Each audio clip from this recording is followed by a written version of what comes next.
Hey guys, it's Foxy with the weekly forecast for this week. It's wow, October is just shaping up to be just as intense, if not as intense as September was. So, but the great news is fall's here. It's my favorite season. I'm so excited, even though it's been pretty warm.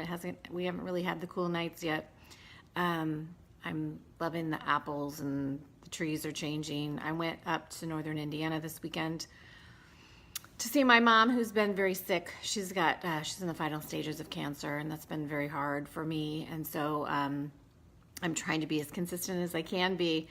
But she is in the hospital again, and so I went up yesterday to see her, and it was just rainy and cloudy, and I literally drove 2.5 hours in torrential rain. I'm not kidding you. It didn't let up a whit. It was like the storm was following me home. So crazy. But anyway, so which is right along with the theme of Scorpio going retrograde, or Venus going retrograde in Scorpio, which is all about revisiting relationships, not new ones, past ones. And so for people who really know me, they know that I've always had a very difficult relationship with my mother. And I was holding her hand at the hospital yesterday as we were walking her down the hallway. And she said, "Well, we've always been at odds, haven't we, dear?" That's putting it mildly.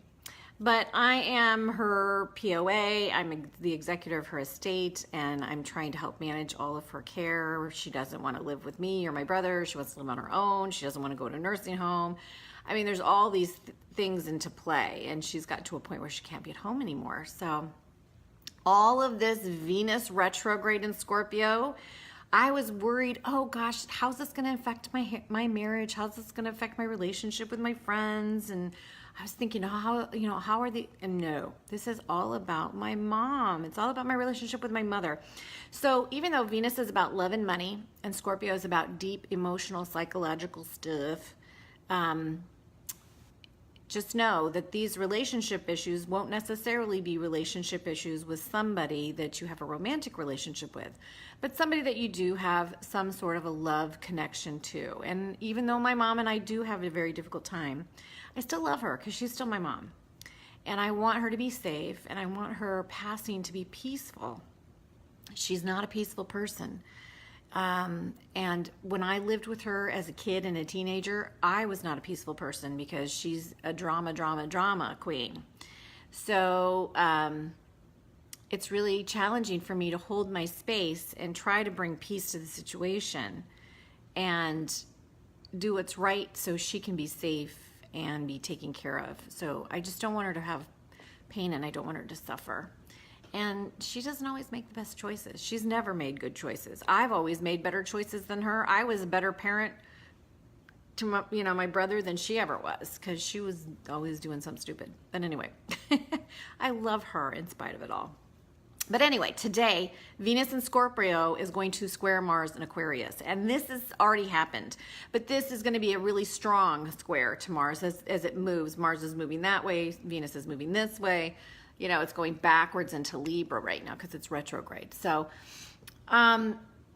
this is going to continue for a while. This is similar to the Mars-Uranus square, similar to the Pluto-Uranus square we had last year, all year long. That was just really traumatic for a lot of people. But anyway, so this square is going to be engaging for a couple weeks. It's going to be intense. So this, Mars and Venus are the lovers, right? So Mars is in Aquarius, which is about the collective. It's about everybody. And it is also very close to the South Node, which is in Aquarius. And the South Node is our karma, our collective karma. So some past stuff can come up. And Venus, of course, is love and money. It's in Scorpio, which is sex, death, and rebirth. It's ruled by Pluto. It's the deep, deep inner psyche. It's the stuff that you don't let people see. It's kind of like the dark side of your soul. Not meaning dark in a bad way, but it can be like the stuff you don't want people to know about, right? So anyway, so it just so happened that my best friend's father is also very ill at this time, and she had to come home to Indiana so she could go to her parents' house and get everything put away in storage and get to sort through all the pictures and the clothing and just all this stuff. So she's had a very tumultuous week. So she's wound up here at my house in Indianapolis, and we haven't seen each other since her mother's funeral, which was like 2 years ago. I mean, it's been a long time since we've actually physically been in each other's presence. But I really think the universe conspired to make this all happen this way, because every time we've tried to get together in the last year and a half, it's not worked out. Something's happened. We've had to change plans. Somebody's gotten sick. A parent's gotten sick. We've had to fly somewhere. It's just been crazy. And so this weekend, all of the stars transpired so that we could have some time together when I really needed her support. And she actually needed my support. So on Friday, I was working from home. Mom had gotten transferred up to Mishawaka, to the hospital up there. She was in my house. Just all kinds of stuff has happened. And Anne landed on my porch, which was fantastic, like almost in the middle of the night. It would literally, her husband dropped her off, drove back home, and just like in the middle of the night, literally she went upstairs, went to bed. I went to bed. The next day, I'm trying to work, trying to figure out what's going on with Mom. She's trying to figure out what's going on with her dad. He's in Arizona with her brother. I mean, I'm in the kitchen crying at the kitchen table, talking to her doctors. She's in the living room, recovering furniture for me and crying about her dad. I mean, like I've said, she and I are 12 hours apart, born 12 hours apart, delivered by the same doctor, same town, same location. So that's why astrology is so profound. She and I live parallel lives. Very different lives, but things are happening in our lives at the same time. It's just really fascinating. So this whole Venus Scorpio squaring Mars in Aquarius, the Aquarius is where, the South Node is. That's our karma, our past life, or our past time in this life. So we had to go back to her parents yesterday on the way back to the hospital again. So it's like a 3-hour commute. It's 3 hours up, 3 hours back. So it's 6 hours. So we just decided we're going to make the best of this. We had other plans, but we're going to make the best of this. So we ended up going to her parents' house. Well, I haven't been in her parents' house since I was a kid. And it was just so like a flash from the past. Like, I'm not kidding you. So Venus retrograde is like happens every 8 years. And so if you go back 8 years, 888, 1984, right? We were 14. We were teenagers, very close to the time that all this stuff is coming up from the past for both of us in different ways around our parents. It's just fascinating. And to actually be in her home that she grew up in, that her parents lived in for so many years, it just was crazy. Anyway, so also at this time this week, Saturn and Uranus are going to continue to trine. So Saturn's in Capricorn, Uranus is in Taurus. Those are both earth signs, right? And that's going to be very compatible. The trines and sextiles are very harmonious energy. So this is going to allow you to solve something with maybe innovative solutions. You might use new technology. You might use a new computer program. You might have to get a new phone, and that might help you be able to do what you need to do. That kind of stuff. Emotions are going to continue to be strong this week because Jupiter is still in Scorpio, but it's moved into the last decan of Scorpio. So each sign has 3 decans. It has the 1 to 10 as a decan, 10 to 20 is a decan, and 20 to 0, because 0 is 30 degrees, but it's 0 degrees of the next sign. So that's how it works. So that means that Scorpio is now in the last decan of, that means that Jupiter is in the last decan of Scorpio. And as you graduate into those upper decans, into that last 10 degrees, it's about mastery, right? So things get a little bit more complicated. Things get a little bit more, it's almost like you can almost see the end of the tunnel and you just have to figure out a way to get there kind of stuff. So hold on to that, because there's going to be some really, I know we've been through rough waters, but there's going to be some really, really rough, honing. It's honing you so that you can master something. And that's really what this is all about. But anyway, so Jupiter magnifies anything it touches, but it also brings luck and opportunity. So Jupiter is a very positive sign, and Jupiter is getting ready to go into Sagittarius. It's going to go into Sagittarius here in November, so very soon. And it rules Sagittarius. So Jupiter is very happy in Sagittarius. And Sagittariuses, or Sag risings, if you know any Sag, I'm a Sag rising. They're very optimistic. they're very hopeful. They oftentimes are very sunny people. They're fun to be around. They're not sometimes great at the hi Corey. They're not sometimes great at the details. I'm good at the details just because I have a lot of Virgo in me. But Sagittariuses are definitely very uplifting spirits. And so with Jupiter going into Sagittarius in November, which it'll be in there till December of next year, is just, I'm looking for that. It's going to be like a breath of fresh air for me. And I think it's actually going to buoy a lot of us because we've been just all going through this stuff. So on Monday, we have a new moon in Libra at 15 degrees, and this can bring lots of changes. So we are in Libra season, right? So let's think about Libra. Libra is about balance, right? And we've just gone through this huge transition where Pluto has gone direct in Capricorn, which has brought all of this transformation since April, right? So now with the new moons always are the time to plant new seeds, start new projects, those types of things. Full moons are culminations. So this new moon could bring lots of change. So this is the beginning of a 2-week period where you can check in and rebalance those personal relationships that you're maybe having some difficulty with as a result of this Venus-Mars square, right?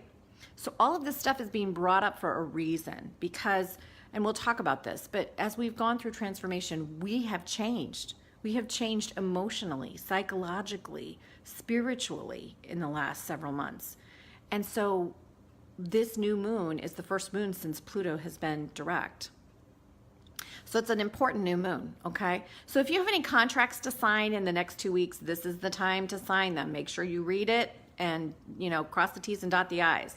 This is also, like I said, a time of new beginnings. So if you've been waiting to start something, if you've been waiting and wondering, this is the time to do it. Move forward in the next 2 weeks, starting Monday, right?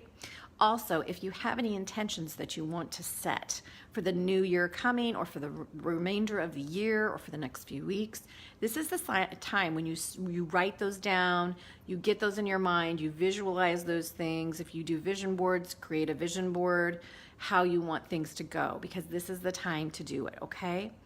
So Tuesday, Mercury is going to move into Scorpio. Scorpio's just getting fully loaded. It's just tons of stuff going on in there. So Mercury is moving into Scorpio, and we're going to see a significant change in relationship conversations, right? How we're relating to one another.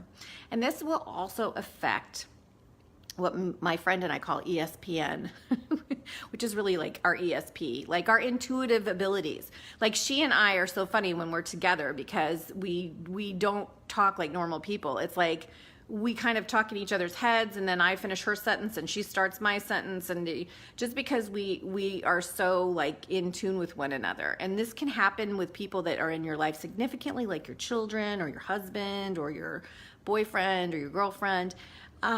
It's just one of those things that happens when you're around a person. Oftentimes, if you're intuitive, which I think everybody is to some greater or lesser degree, you just pick up on their auric field and you just can read their stuff. You can look at their face. You can just see what they're thinking, right? So this is going to heighten that, okay? So Scorpio is really deep, and over the next several weeks while Mercury is moving through its depths, it'll be going through there for about 2 weeks. Conversations are going to get deep, profound, life-changing. I mean, I'm one of those people that I kind of get the energy at the beginning and then it dissipates as things move on. Some people get the energy of an aspect in the middle of the aspect or after the aspect is left. It just depends on your energy. And I always get them early. So yesterday, literally, I'm sitting down having, I don't know, probably the 10,000th conversation, end of life conversation with my mother, because she changes her mind all the time. And we create this plan with her doctor and her caregivers and all this stuff, and then she blows it because she changes her mind about one thing. And it's like a house of cards. You change your mind on one thing and the whole damn thing falls down and you have to start from scratch again.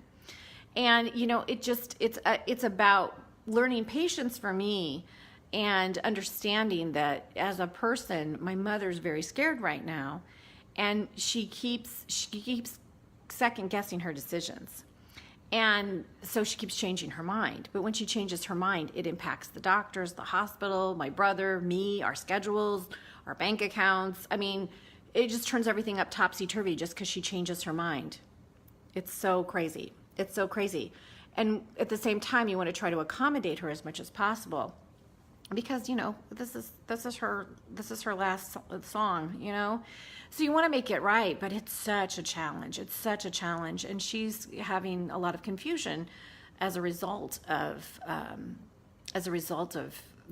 you know, what's happening to her. And so as Mercury moves into Scorpio, I don't see that improving.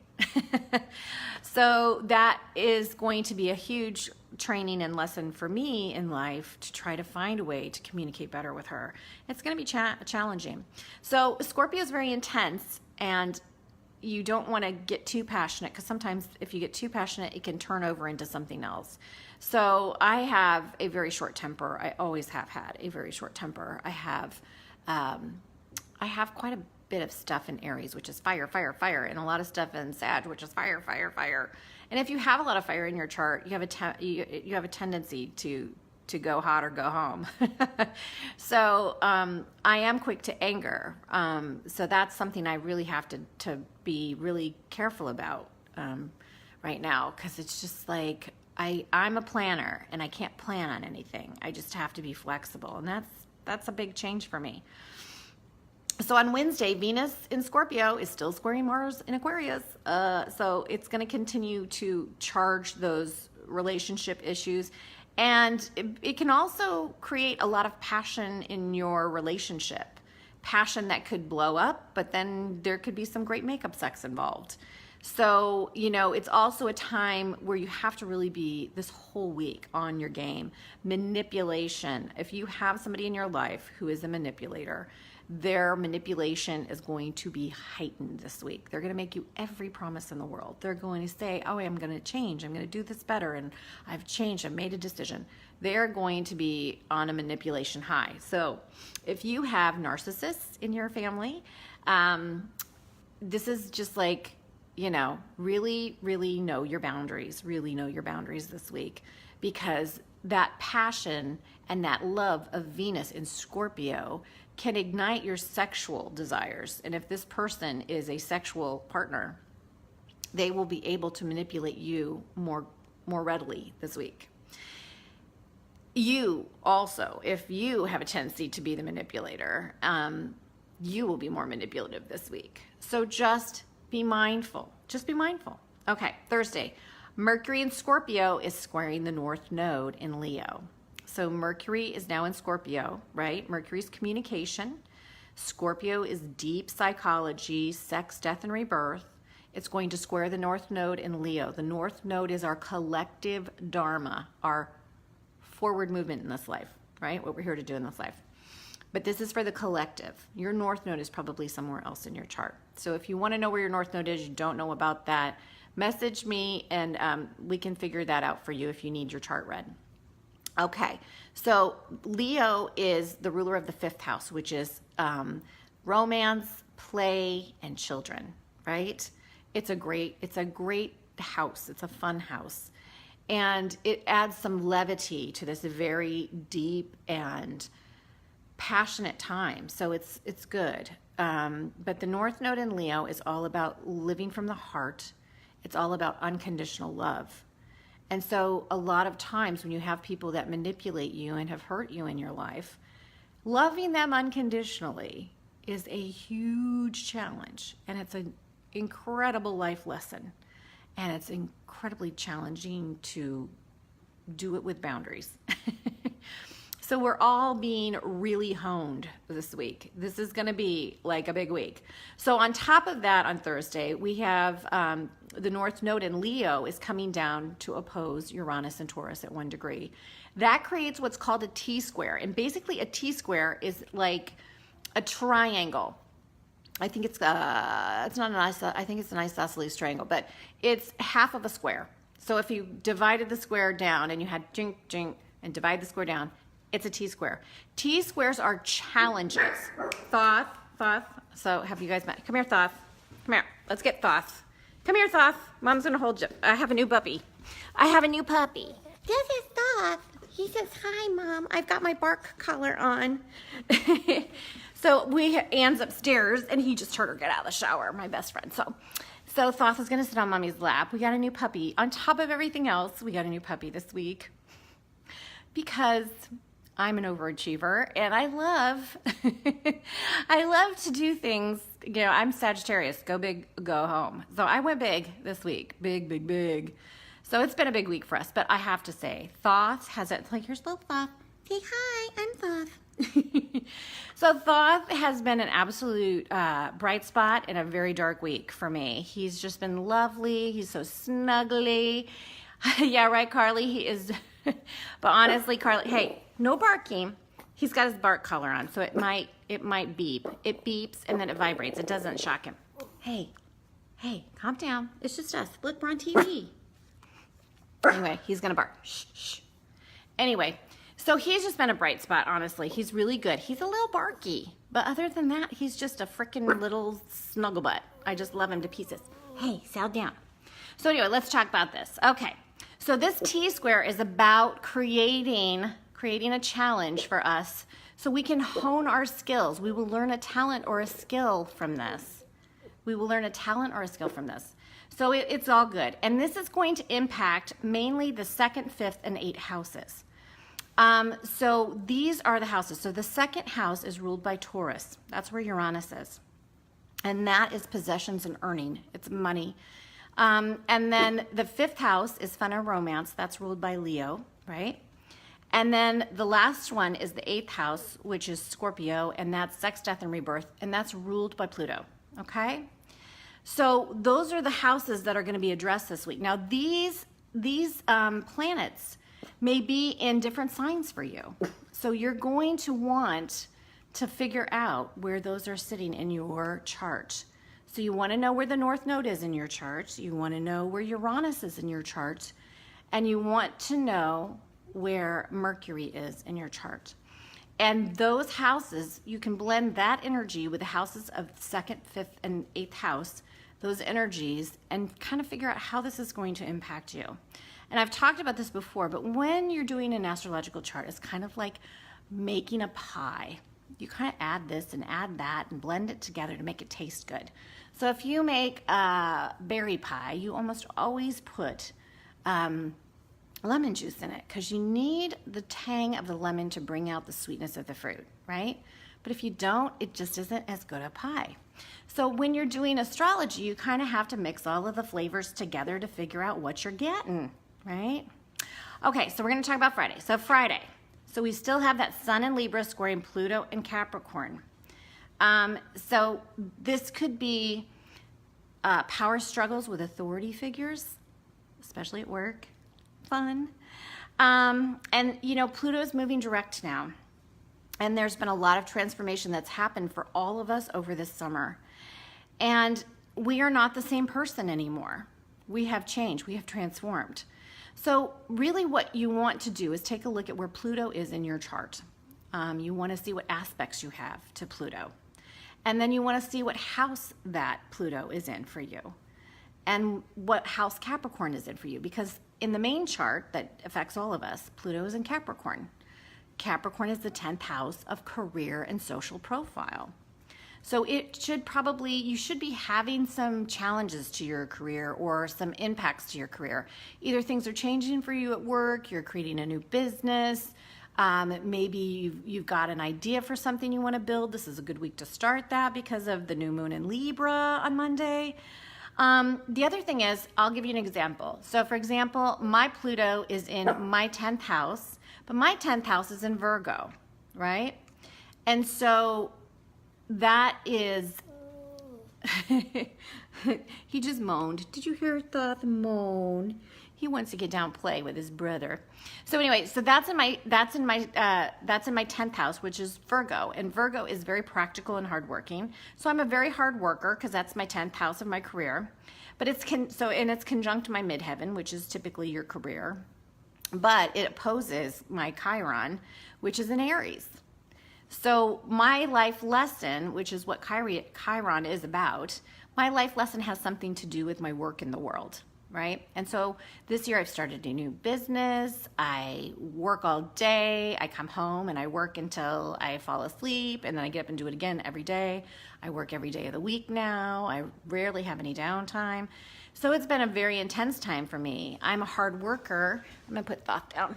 I'm a hard worker, but every once in a while, a girl needs to sleep, and a girl needs to eat, and a girl needs to clean her house, right? So trying to find enough hours in the day is really what I'm struggling with right now. But I do know that a lot of things are transforming in my life. I mean, our home has transformed. We've done a whole bunch of stuff. We've changed our furniture out. I mean, you just got to look and see what houses this is all happening for in your chart. And once you do, you can kind of see a theme. You can kind of see where this is happening, right? So then I wanted to talk about next Saturday, the 13th. So many of this week's aspects are still churning and burning. So everything I just talked about is going to continue to roll. It's going to be tight, and it's going to start to dissipate as we move into next week. But some of these things are going to hang on for several weeks. So the Sun in Libra squaring Pluto and Capricorn, which we just talked about, this speaks to powerful self-transformation because the Sun represents you, Pluto represents transformation. And also Saturday could be a day where maybe your ego is a little bit over the top. So you just want to stay humble, okay? You could be that something really awesome happens that day and you just need to, not get bigger than your britches. That's all I'm saying. Venus is going to continue to square Mars. It's going to start to dissipate a little bit, but this is going to continue to cause relationship issues. And probably by now, you know who those relationship issues are with. It could be with your lover, your husband, your girlfriend. They're with my mom. So I know it's not over yet. It's going to continue for me. And so I have to really watch that because I'm learning something. This is part of that T-square, right? So we've got Venus in Scorpio, Mars in Aquarius, and this is also an opportunity to develop something deep, right? Because of all the Scorpio energy. And it's an opportunity because Mercury's in there. This is probably going to have something to do with communication with that person, whoever that person is for you. Remember to always stay humble, always try to approach that conversation with humility and gratitude. One thing an astrologer said to me a long time ago is she said, you should give gratitude for your mother because she's your greatest teacher. You may not like the lessons, but she signed up to be your greatest teacher, and you should give her gratitude for that. And that's really impacted me. That stayed with me. Also, we have Uranus squaring the North Node. And that means that T-square is really strong and it's still going. And so the great news with the T-square is sometimes they're not always fun, but you always gain a gift. You always get a skill or a talent from a T-square. And it's always important to give gratitude for those tough challenges too. It's tough stuff, but once you acquire that skill, or you learn how to handle those challenges, that's something you can put in your superhero toolbox. And you can pull out in the future when you need it. And you've already got that figured out. You know how to handle that. And so it's like leveling up in your video game, right? Now you've got some new equipment. You can go out and fight another day, fight a bigger beast, make it happen. So anyway, hi, Lacey. Oh my goodness, we were just talking about your sweet little baby Cora today. Crazy. Anyway. So Lacey is Anne's niece, and she's my honorary niece, and she has a little girl named Cora, who is the most adorable baby in the universe. And anyway, I've done her chart. She's magic, just magic. Anyway, I hope that you have a good week. It's not going to be an easy week, but I think at the end of the week, there will be a lot of work done. There will be a lot of inroads made. There will be a lot of lessons learned, and there will be movement towards what you're working towards in the future, most likely. And I think those are all really positive things. So my greatest gift to anybody, and even to myself, is get a puppy. No, I'm just kidding. Don't get a puppy. Oh yeah, get a puppy. I love my new puppy. He's so cute. Hi, Fluff. Anyway, just be easy with yourself. Do something for yourself. And don't feel guilty about it or bad about it. Take 5 minutes for yourself. You've got to have something to give something back. This week, this month, wow, it's just gonna be a big one. It's gonna be a big one.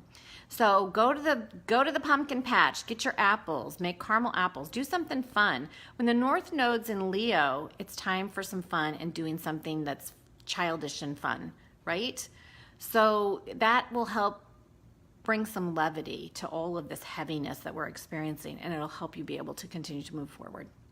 Anyway, I wish you all a fantastic week. If you have any questions about your chart or what's going on in your chart at this time, or how you can handle some of these difficult transitions that we're going through, go ahead and message me. We can set up a time and schedule a reading so you can kind of see what's going on, and we can look into the new year coming, which is not going to be far away, and kind of see what's in the picture for you as we move into 2019. I think we're going to be experiencing a lot of transformation as we move forward into 2020 even. So it's just a really intense but really exciting time. So I wish that you have a great weekend, and I will talk to you soon. Oh, and I just wanted to say, for anybody who's in my den, to be a den member, you sign up for Astro Monthly Yoga. And my Astro Yoga monthly subscription is $47 a month, but from that you get your chart, you get access to me on a regular basis, you get membership into my den, and part of my den membership you get access to Taboo Talks, where we talk about girl stuff and aging and anti-aging and all kinds of other things. Right now we're going through a 9-week series called Pussy BT, which is about pelvic floor renovation. And they get access to that. We have a talk every week. We have live yoga every week. And you also get access to a free written astrology report for this week. So for those of you who are den members, I have posted that in the den. I have also posted Pussy PT for this week. So you can go in and read the blog, and then we will talk again on Thursday when we have our live. And we'll also have live yoga on Wednesday this week. So I hope everybody's doing great. Have a good weekend, and I will talk to you soon. Bye.